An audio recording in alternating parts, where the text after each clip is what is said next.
Councillor Tony Issa MP, Councillor Paul Gerard, Sheikh Neil Kadoumi, Universal Ambassador of Peace, OIM, distinguished guests, friends and colleagues Michelle Gerard and Benjamin Barak from the Parramatta Independence team, ladies and gentlemen. Thank you for coming to campaign launch, especially in this weather. Your support is very appreciated. The first time I stepped foot in Parramatta City was a day I will never forget. It was the 6th of June 1992. I get out of the bus that drove me all night from Melbourne, where I resided for 5 months earlier after I immigrated to Australia. It was 5 o'clock in the morning, freezing winter cold. The bus arrived early by about 2 hours from schedule. It's not normal by today's standard, all us buses usually arrive late.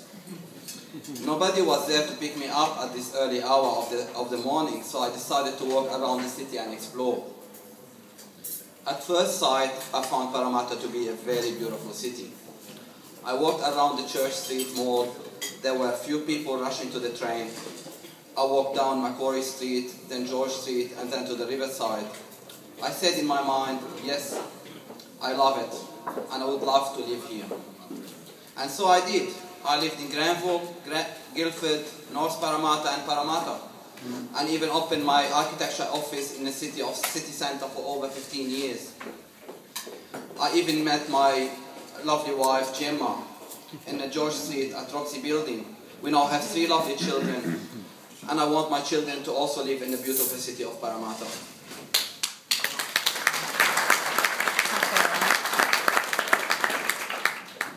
In the first few years when I lived and worked in Parramatta, I started seeing the planning problems from my architecture perspective. I said to myself, even though Parramatta is a beautiful city, there is a lot to be done to make it better. Moving forward 20 years, the same is still correct. Parramatta is still a beautiful city, but a lot needs to be done to make it better. And now, here I am, after 20 years, I decided to run for Parramatta Council to help make it better. You might be wondering, what can be done? I want my Parramatta to be worthy of the word city, international city standard. To be a vibrant city, alive day and night. To be a livable city.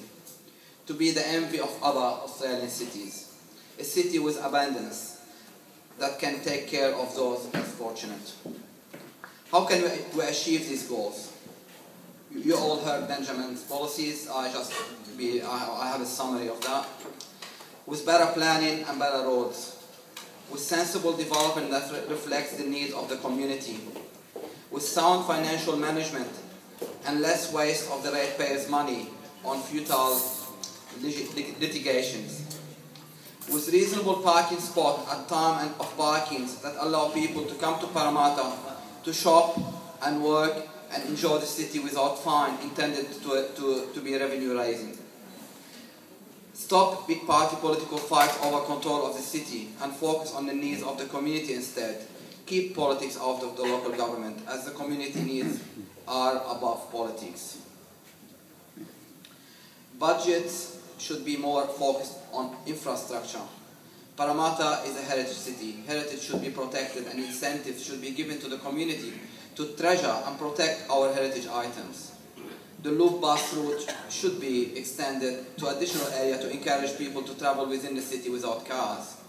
Better safety measures to fight the crime. Looking after the disabled, the homeless and the mentally ill and find them shelter and food. Cut the red tape and improve customer service. Introduce policies that result in affordable living outcomes for every person that chooses to live in our beautiful city. Many thanks go to my friends who volunteer to help. Special thanks to my good friend Glenn Watkins and Judy Boumansour, who put their hands up to run on my ticket. I should not forget my lovely wife Gemma and my 3 daughters, who put up with me in the last few weeks to get my campaign in order. Thank you all for coming tonight. My dream could become a reality, so please give me a chance to prove it. Thank you very much.